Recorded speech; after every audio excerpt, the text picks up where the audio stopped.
먼저 읽겠습니다. 바벨론 벨사살 왕 원년에 다니엘이 그의 침상에서 꿈을 꾸며 머릿속으로 환상을 받고 그 꿈을 기록하며 그 일의 대략을 진술하니라. 다니엘이 진술하여 이르되 내가 밤에 환상을 보았는데 하늘에 내 바람이 큰 바다로 몰려 불더니 큰 짐승 넷이 바다에서 나왔는데 그 모양이 각각 다르더라. 첫째는 사자와 같은데 독수리의 날개가 있더니 내가 보는 중에 그 날개가 뽑혔고 또 땅에서 들려서 사람처럼 두 발로 서게 함을 받았으며 또 사람의 마음을 받았더라. 또 보니 다른 짐승 곧 둘째는 공과 같은데 그것이 몸 한쪽은 들었고 그 입에 이사이에는 새 갈빗대가 물렸는데 그것에게 말하는 자들이 있어 이르기를 일어나서 많은 고기를 먹으라 하였더라. 그 후에 내가 또 본즉 다른 짐승 곧 표범과 같은 것이 있는데 그 등에는 새 날개 넷이 있고 그 짐승에게 또 머리 넷이 있으며 권세를 받았더라. 내가 밤 환상 가운데에 그 다음에 본 넷째 짐승은 무섭고 놀라우며 또 매우 강하며 또 새로 된 큰 이가 있어서 먹고 부서뜨리고 그 나머지로 발로 밟았으며 이 짐승은 전의 모든 짐승과 다르고 또 10뿔이 있더라.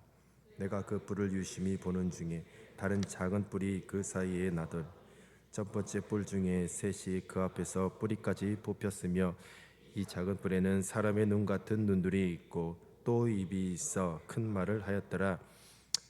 아멘. 여기까지 읽도록 하겠습니다. 8절까지만 읽도록 할게요.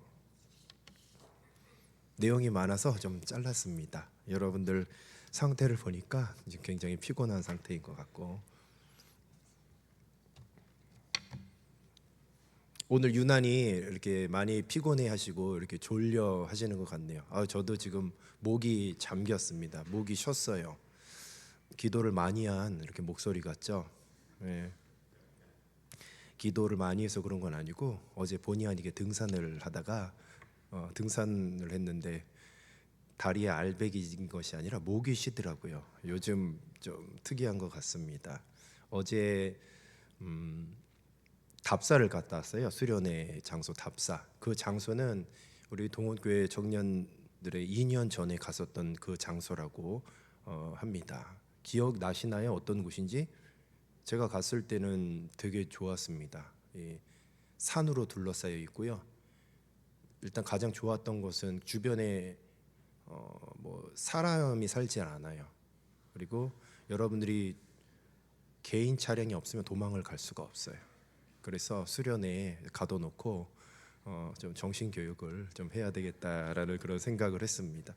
너무너무 좋더라고요. 정말 힐링이 되는 아주 그런 좋은 장소였어요. 방을 쭉 봤는데 침대방이 있더라고요. 침대방이 있는데 3개 정도 있었어요. 뭐 저한테도 하나 할당이 됐다고 하더라고요. 근데 저는 침대방 필요 없어요. 어차피 잠만 자니까 저는 회장님이랑 손잡고 그 성전에서 같이 이제 부둥켜갖고 자면 되니까 저기 침대방은 우리 부부 재단비 우리 자매님 그때 저기 모시고 오세요. 내 침대방 하나 내줄게. 응? 또 여기서 형범? 네. 아무튼 또 그리고 이제 또 한 커플은 저한테 거론 절대 하지 말라고 해서 제 이름은 얘기하지 않겠습니다. 어쨌든 그 커플도 그 침대방 예약돼 있으니까요. 수련회 같이 갔으면 좋겠습니다. 장소가 진짜 너무 좋아요. 너무 좋아. 응? 음식도 야채 위주로 그렇게 해준다고 하니까 우리 형제님들은 저기 뭐 통조림 몇 개 이렇게 챙겨 들고 먹으면 되니까요. 잠이 좀 깼나요? 아직 안 깼군요. 알겠습니다. 오늘 좀 말씀이 조금 복잡하고 어려울 수가 있어요. 그래서 한번 천천히 말씀을 상고해 보도록 하겠습니다. 우리 그동안 다니엘서를 쭉 보면서 이렇게 항상 외웠던 것 있죠. 한번 크게 한번 얘기해 볼까요? 바벨론부터 시작된 이 네 제국의 순서를 한번 큰 소리로 한번 이야기해 보도록 하겠습니다. 한번 얘기해 보세요. 시작.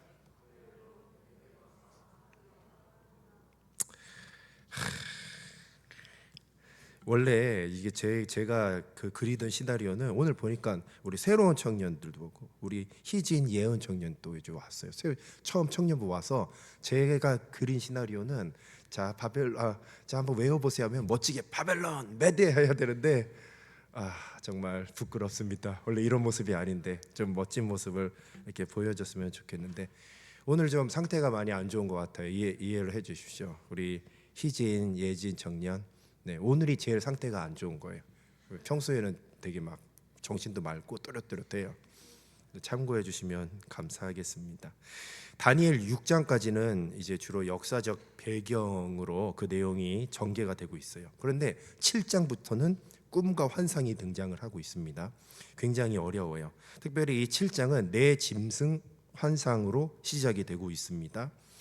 그 첫 시작이 바벨론 벨사살 왕의 원년으로 그렇게 기록하고 있어요. 우리가 한번 기억을 더듬어 보면 바벨론 6장 5장이네요. 5장에 벨사살 왕이 등장을 하죠. 벨사살 왕이 등장해서 그때 이제 벨사살 왕이 죽임을 당하는 그런 장면이 나오죠. 그런데 7장에 오니까 또 죽임을 당한 벨사살 왕이 또 등장해요. 다니엘은 시간의 순서대로 기록된 것이 아니라는 것을 우리가 염두에 두고 읽었으면 좋겠습니다.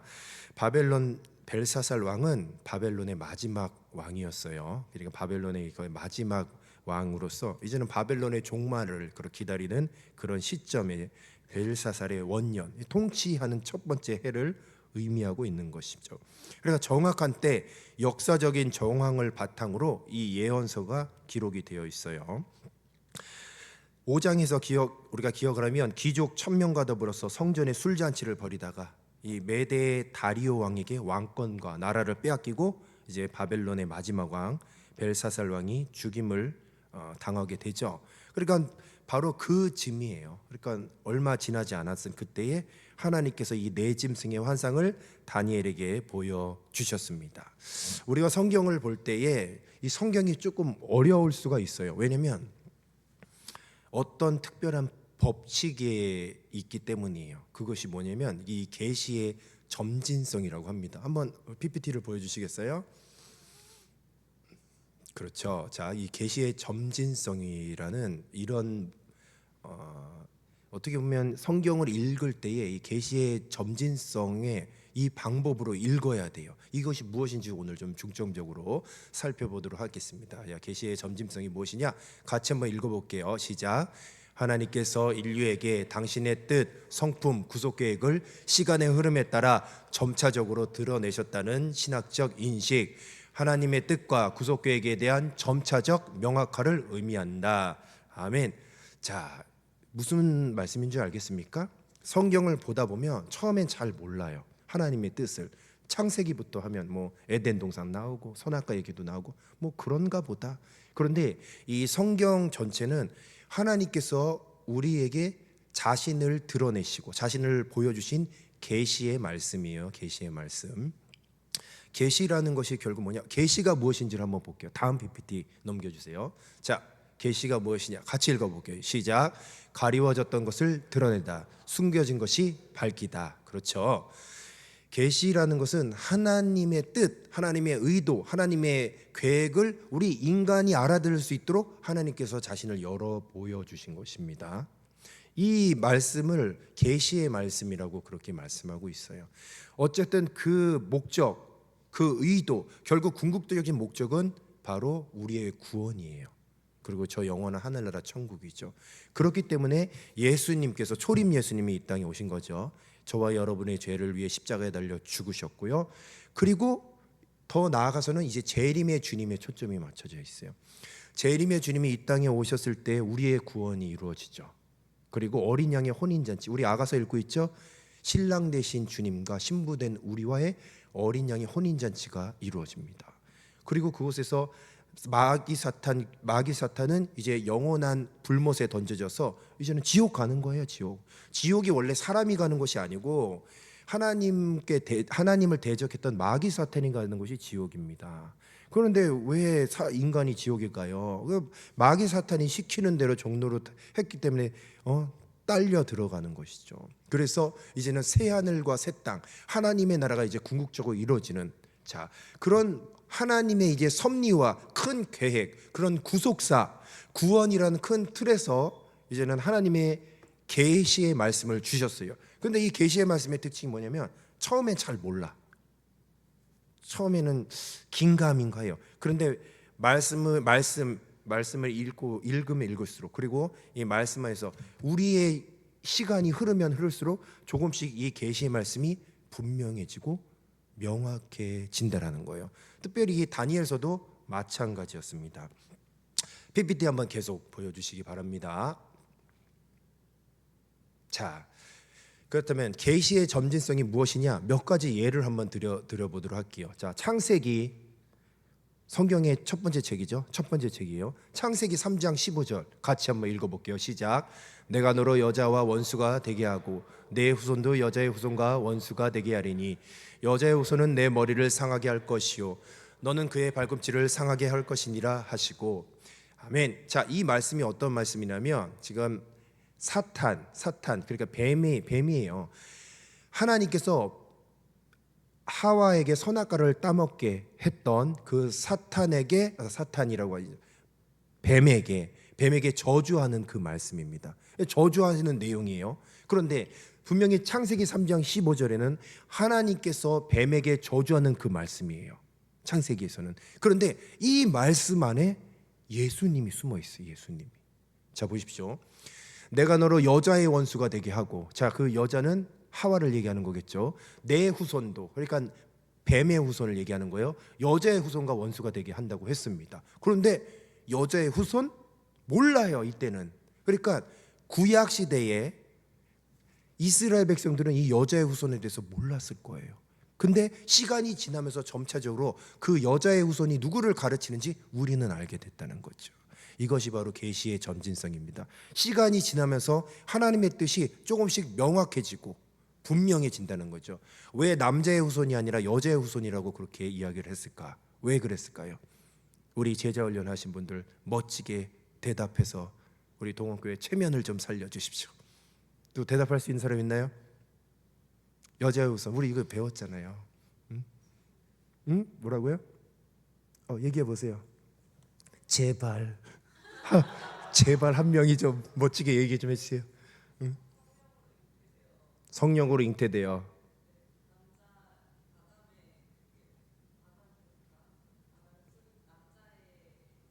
응. 죄송합니다. 혹시 나와서 할 수 있어요? 안 들려갖고. 알겠습니다. 잘 얘기를 한 것 같아요. 남자의 후손이면 아담의 후손이죠. 근데 여러분, 우리는 어떻게 보면 아담의 후손이에요. 그러니까 아담은 죄를 지었어요. 그 피를 우리가 이어받은 거예요. 그래서 우리는 태어나면서부터 죄인입니다. 그걸 원죄라고 얘기하는 거예요. 죄인으로 태어났기 때문에 거짓말 안 가르쳐줘도 거짓말 잘하죠. 미워하는 법 안 가르쳐줘도 잘 미워하잖아요. 그렇잖아요. 우리 그래 죄인으로 태어난 거예요. 남자의 후손이 우리는. 그런데 예수님은 아담의 피를 이어받지 않았어요. 예수님은 어떻게 이 땅에 오셨죠? 성령으로 잉태하셨죠.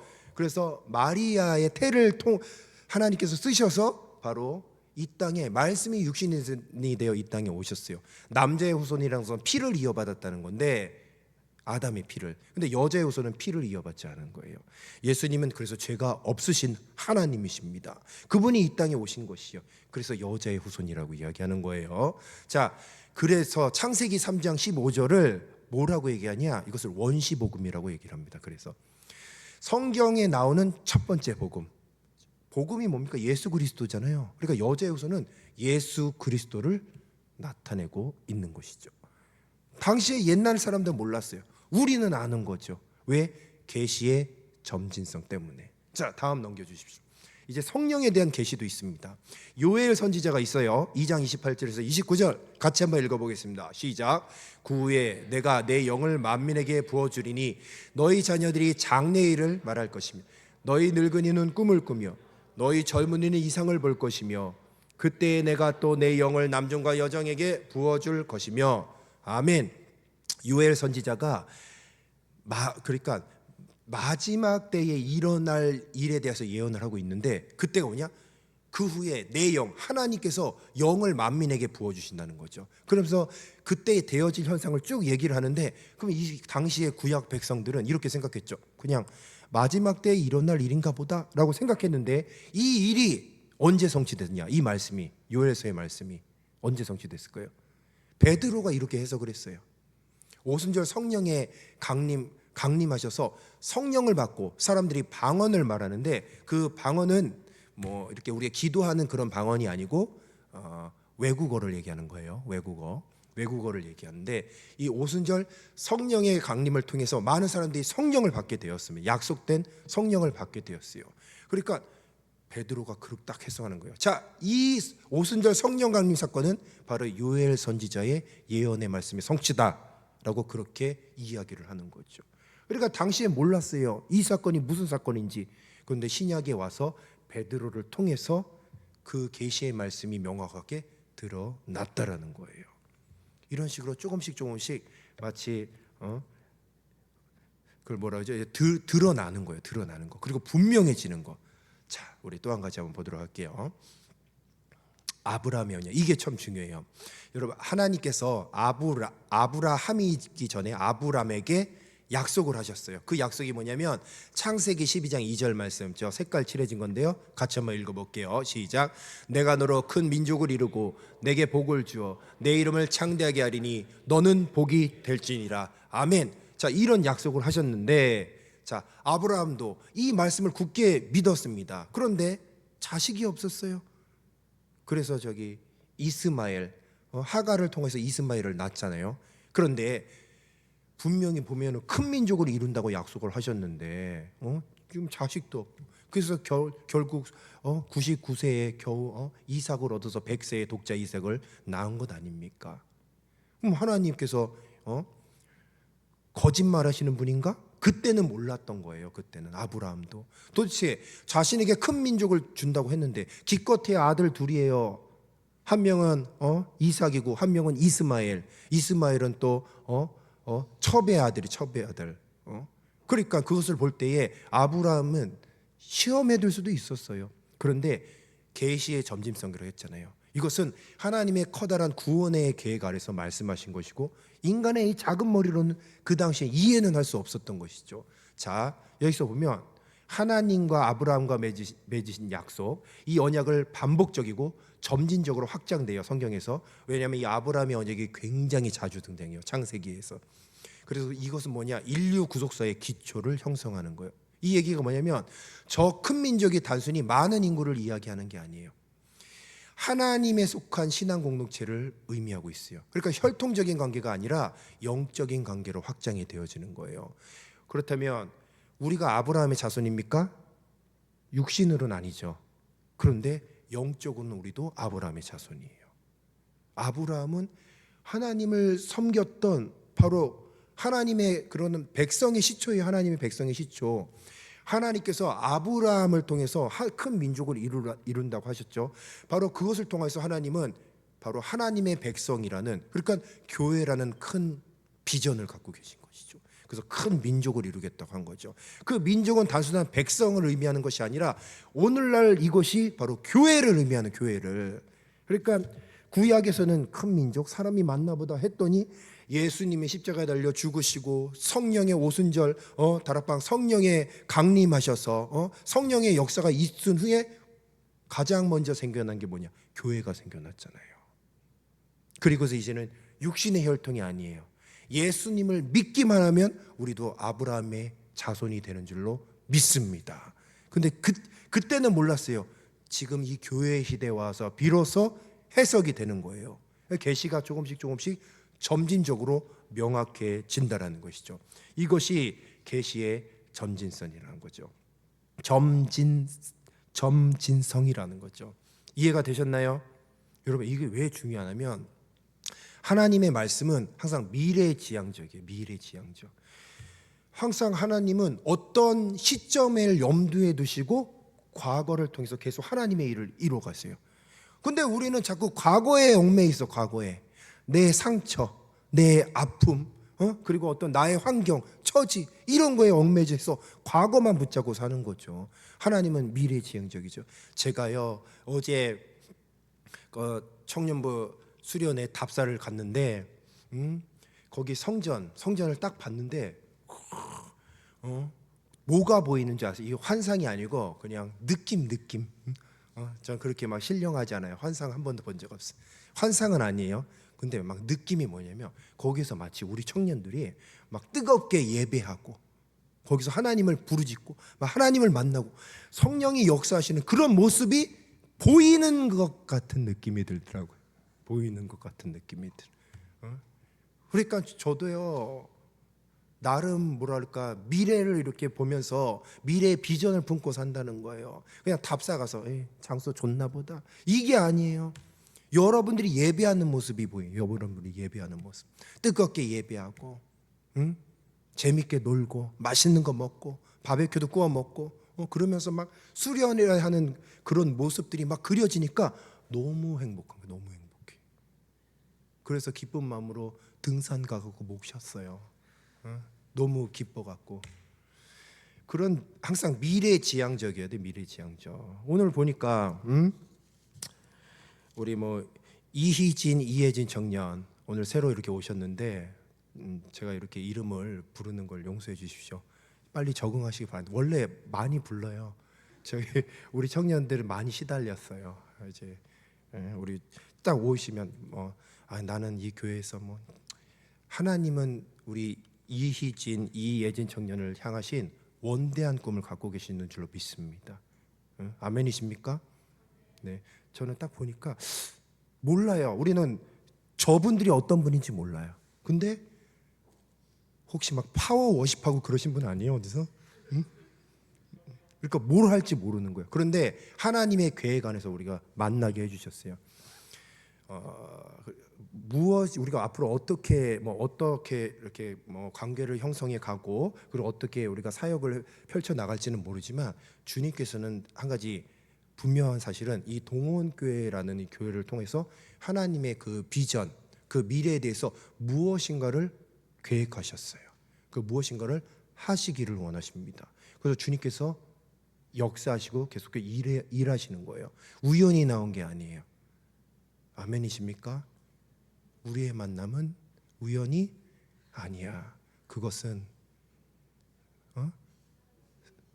뭐라고요? 하나님의 계획이라는 거죠. 이런 의미에서 그래서 저는 청년들을 보면 비전을 보는 거예요. 어떤 청년이 저한테 이런 질문을 해서 이런 질문하더라고요. 목회 계획이 뭐냐고. 목회 계획이 뭐냐고. 그런 딱 질문을 저한테 한 건 아니지만 저한테 하는 것처럼 전 받아들였습니다. 근데 저는 예전부터 딱 그 계획이 있었어요. 저의 비전은 마지막 때에 하나님께 쓰임 받는 교회. 멋지지 않습니까? 그 한순간을 위해서 교회를 만들어 가는 거죠. 여러분 노아의 방주 아시죠? 노아의 방주가 단순히 그냥 구약 시대 아주 옛날에 그냥 물 심판 직전에 있었던 그런 배, 그냥 노아 식구만 달랑 태워서 이렇게 간신히 구원받은 그 배가 아니라 노아의 방주는 마지막 때 교회를 예표하는 거예요. 마지막 때 교회. 그럼 마지막 때 쓰임 받는 하나님께 쓰임 받는 교회는 방주예요, 방주. 그 교회에 오면 사는 거죠. 놔두면 죽는 영혼이 이제는 하나님의 심판이 임박한 재림의 주님이 오실 그리고 막 적그리스도가 판을 치고 성도들을 환란 가운데 몰아넣고 그런 가운데의 방주가 같은 교회. 그것이 저의 비전이라는 거죠. 그 비전을 놓고 나아가는 거죠. 어디 계시요? 아시겠습니까? 아니에요. 아무튼 그게 저의 비전인 거예요. 그런 비전. 그러면 지금 뭐 우리가 부족하고 이게 아무 소용이 없어. 어차피 주님의 뜻에 주님의 시간에 초점을 맞춰서 계속 나아가는 거죠. 그래서 저는 우리 또 채은 청년도 이렇게 잘 적응하고 계시는데 저는 우리 채은 청년도 보면 뭐라 그럴까? 우리 채은 청년이 잘 적응하셔서 막 여기서 마이크 잡고 막 특송하고 막 이런 뭐라 그럴까요? 그런 모습이 막 그려지고 그래요. 혹시 뭐 찬양에 좀 달란트가 있으시나요? 제가 그래서 어제 우리 임원들이랑 좀 얘기를 했습니다. 우리 좀 특송을 좀 부활했으면 좋겠다.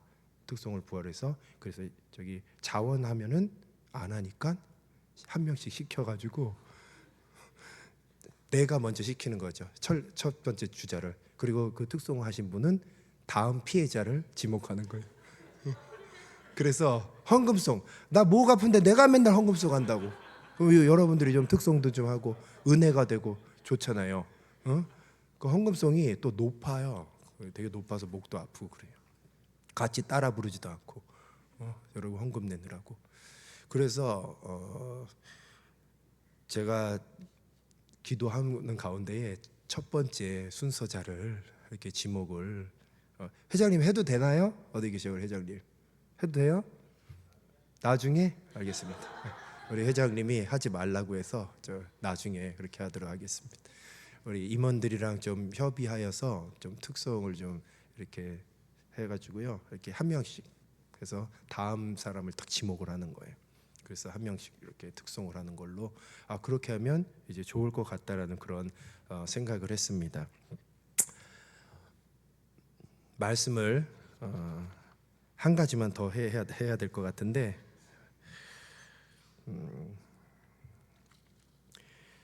사랑방 모임에서 2번은 다음 주에 하십시오. 다음 주에 이거 다음 주에 이렇게 하도록 할게요. 제가 말씀을 정리하도록 하겠습니다. 우리 사랑하는 동원 청년 여러분 오늘 이제 계시의 점진성만 알았으면 될 것 같아요. 여러분 하나님의 뜻은 계속해서 성취가 되고 있어요. 그리고 지금 우리의 이 모습은 온전하진 않죠. 그러나 하나님의 뜻에 맞게 하나님의 계획 아래 우리는 성장할 것이에요. 아멘입니까? 그리고 하나님의 뜻에 맞게 우리는 자라날 것이에요. 지금은 우리가 스스로 난 이것밖에 안 돼. 난 교회 온 지 얼마 안 돼. 난 적응해야 돼. 물론 그런 기간도 있겠죠. 그러나 시간이 언제인지는 몰라요. 우리 하나님의 계획 아래서 이제는 얼마나 보십시오. 여러분 이제 말세가 도래합니다. 세상이 얼마나 악해요. 예? 시간이 얼마 없어요. 우리는 어찌되었건 빨리 마지막 때에 주님 앞에 쓰임 받는 그런 교회가 돼야 될 줄 믿습니다. 그래서 바로 우리 교회에서 죽어가는 영혼을 하나님께서 교회를 찾으시는 거죠. 왜냐하면 이제 그 세상은 심판받을 것인 노아의 방주처럼 물로 심판하듯이 이제는 세상을 불로 심판하실 텐데 지금도 하나님의 택한 많은 영혼들이 있을 것 아닙니까? 근데 그 영혼을 살리기를 원하면 교회로 보내야 되거든요. 그럼 하나님은 그 교회를 찾고 계신다는 거예요. 생명을 살리는 교회, 하나님이 원하시는 교회, 하나님이 역사하시는 바로 그 교회에 가면 생명이 살아가는 거죠. 그러면 우리 동원교회가 그런 교회가 되어야 할 줄로 믿습니다. 우리 교회에 오면 사는 거, 우리 교회에 오면 사는 거, 죽어가는 영혼이 살고 상처받은 영혼이 치유받고 예수님을 알지 못하는 영혼이 예수님을 영접하는 그런 교회. 그리고 잠시 교회를 쉬었다가 좀 슬럼프를 겪었다가 또 오면 또 이렇게 치유받고 또 새로운 힘으로 힘차게 또 신앙생활할 수 있는 바로 그런 교회. 여러분 그런 비전을 가지고 앞으로 나아가셨으면 좋겠습니다. 초면에 죄송합니다. 우리 김보연 청년 어떻게 이렇게 오게 되는지는 잘 모르겠지만 어찌되었건 우리의 만남은 우연이 아니라는 것을 꼭 기억하시고 저는 우리 보현 청년을 통해서 하나님이 하실 일이 있을 줄로 믿습니다. 우리 동원교회에서 주님 오시는 그날까지 함께 힘차게 같이 신앙생활했으면 좋겠습니다. 아멘이십니까? 아니 우리 보현 청년 아멘이십니까? 감사합니다. 잠깐만요. 이름 또 안 부른 사람이 있는데 이승환 청년 지난번에 뵀죠. 하나님께서 우리 동원교회 이승환 청년을 보내주신 계획이 있을 줄로 믿습니다. 아멘이십니까? 뭐라고 하세요? 아멘입니까? 이승환 청년을 통해서 하나님이 위대하게 쓰실 줄로 믿습니다. 아멘입니까? 수련회 갈 거예요? 네? 안 간다고요? 수련회 꼭 참석했으면 좋겠습니다. 네, 간다고 했어요? 여기서 잘 안 들려서. 생각해 본다고? 알겠습니다. 마지막에 좀 이렇게